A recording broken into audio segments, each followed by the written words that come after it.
Hey, what's up everybody? I hope you all are doing absolutely fine. This is Rudraditya and this is going to be my full review, the long-term review of the Google Pixel 4a. Well, you know what, fun fact that sometimes I think that I should switch back to Pixel 4a from my Google Pixel 6. Now I know that what you are thinking, like, are you crazy from Pixel 6 to Pixel 4a? I mean, give me a break. But yeah, I do, think, or I do want to switch back to my Pixel 4a. But if you want to know the reasons, and also if you want to know that how this phone is doing in 2022, make sure to watch this video till the end to know everything. And now, without wasting any time, let's get started.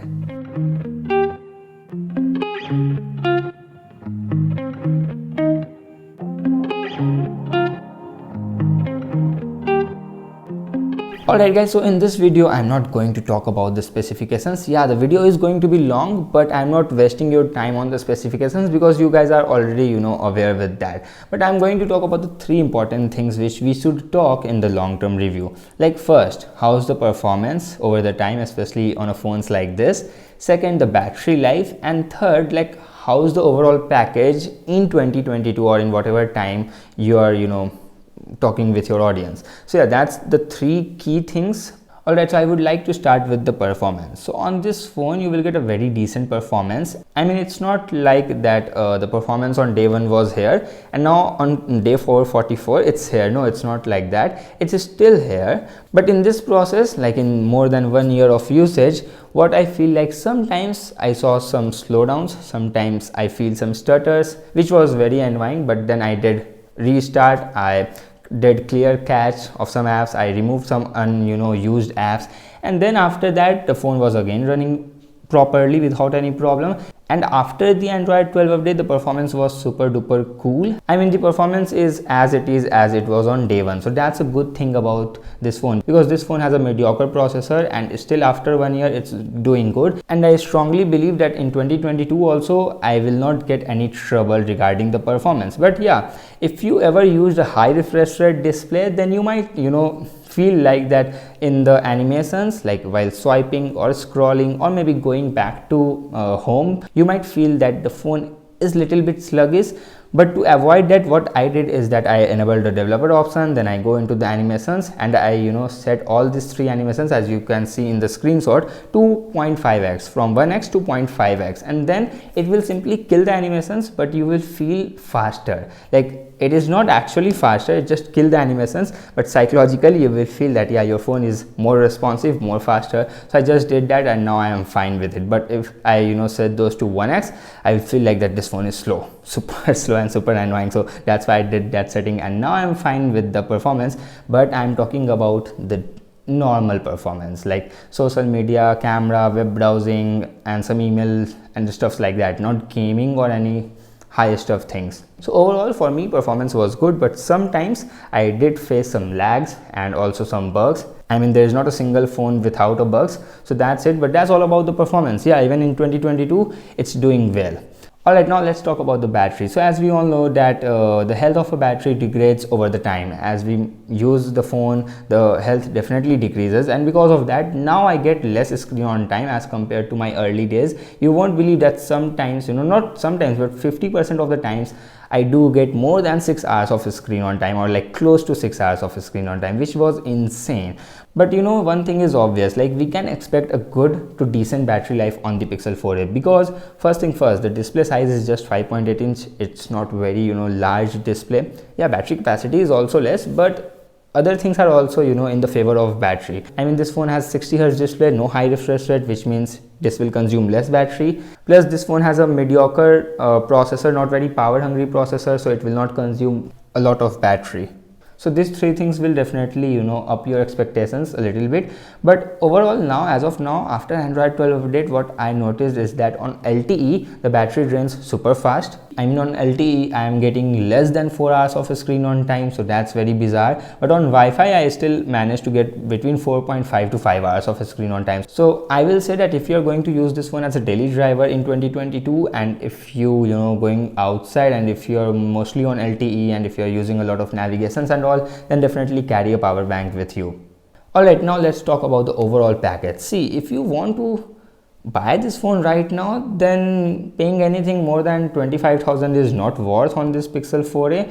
But if you're getting this for 20 to 22,000 rupees, then you can go for it. Or if you're thinking to buy this phone in second-hand markets, then definitely if you're getting this for less than 15,000 rupees, you can go for it. But definitely don't pay 15 or anything more than that, because then it's not worth it. Because definitely you're going to maybe 90% of the chances that the phone is out of warranty, and also you won't get a lot of Android updates now. I guess one more, Android 13, and then that's it for this phone. So yeah, under 15,000 in second hand market, it's good, and for new you can pay 20 to 22,000 rupees.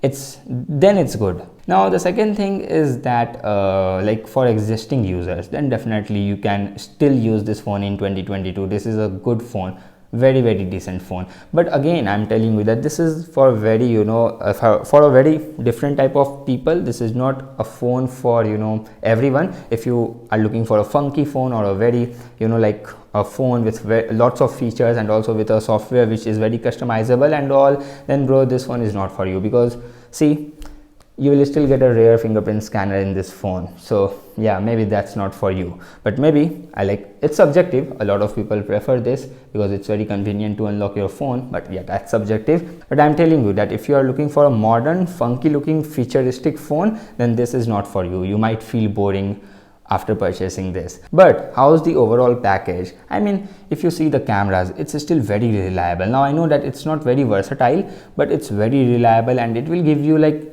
90% of the time that satisfaction. If you just point and shoot, then it will give you 90% of the time a good result, a very satisfying result. So that's all I need from a camera.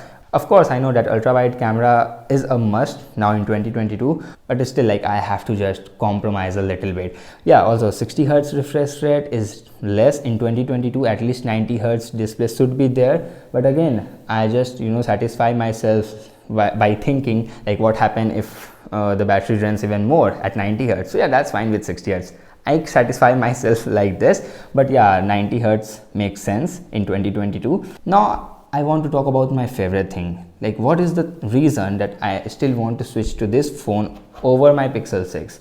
Is the form factor. I mean, just look at that. And the form factor of this phone is my favorite thing in this phone. I mean, I can confidently say that in Android world, we are not going to see a 5.8-inch display in 2022. So if you're looking for a super compact phone, you're not going to get, because yeah, Samsung Galaxy S22 is coming, which is going to be a 6.1 or 6.2-inch display, but that phone is also not as compact as this phone. So yeah, I mean, this hits different. iPhone Pro models are also 5.8-inch, but iPhone Pro lineup is slightly wider, so that doesn't feel very comfortable while holding, but this phone feels super comfortable. And whenever I hold this phone, I was like, wow, I simply love the form factor of this phone.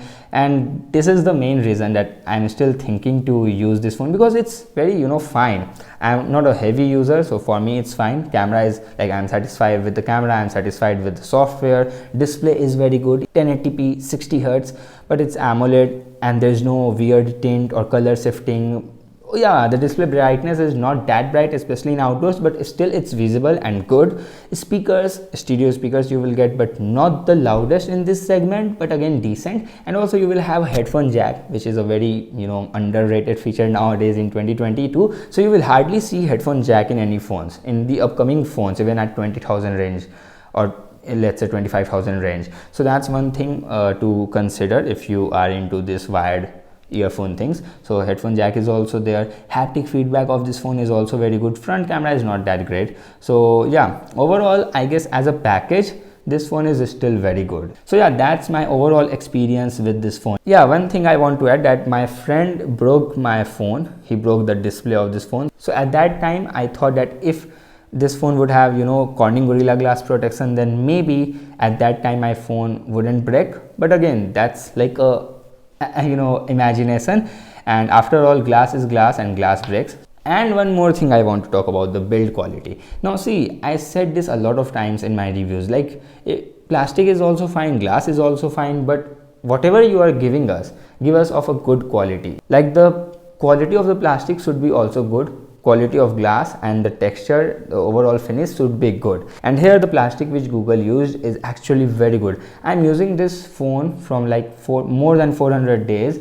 without using a case, and I hardly see a major scratch on the back of this phone. And I used M51 as well, but M51, like in just 7 days I see 2 major scratches on that phone. I mean, the plastic which Samsung used in the M51 was very bad. So yeah, that's the thing. If you want to give us plastic, give us a good plastic. And yeah, that matte black finish and that plastic quality is very good, so I have no problem with the build. Yeah, the front protection could have been a little bit better. So guys, that's it. That's my review and that's my overall experience which I shared with you. I didn't, you know, told you any specifications and all, because I mean, that's the meaning of long-term review, at least in my opinion. Please share your feedback, that how I can improve more and what you feel about this long-term review. Please share your feedback and any suggestions if you have, or any other thing if you have to say, please tell me in the comment box. And also like this video if you enjoyed, and if this is your first time, make sure to subscribe the channel and also turn that bell icon on, select all to get all the notifications of my future videos. I will see you very soon in my next video. Until then, bye bye,